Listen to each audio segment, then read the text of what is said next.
আসসালামু আলাইকুম। আমার সামনে এখন যে মেশিনটি দেখছেন সেগুলো হচ্ছে পেন মেকিং মেশিন, কলম তৈরি করার মেশিন। এগুলো 4টা ভাগে ভাগ করা আছে। এটা হচ্ছে প্রথমটা হচ্ছে অ্যাডাপ্টার ফিলিং মেশিন।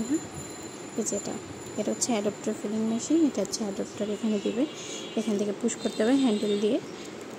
এটা অ্যাডাপ্টার ফিলিং মেশিন। এটা যেটা দেখছেন এটা হচ্ছে নজল ফিলিং মেশিন। এটা ছোটো, এটাও সেম হাত দিয়ে পুশ করতে হবে, কেবল ম্যানুয়াল। এটা হচ্ছে ইঙ্ক ফিলিং মেশিন। এখানে কালি থাকবে, এখানে কলমটা দিব, এখান থেকে হাত দিয়ে এটাও ম্যানুয়াল পুশ করতে হবে। এটা হচ্ছে ইঙ্ক ফিলিং মেশিন। এখন এটা যেটা দেখছেন এটা হচ্ছে সেন্ট্রিফিউজ মেশিন। এখানে আমরা কলমগুলো দিয়ে ঘোরাবো, 1 মিনিটের মতন ঘোরাবো।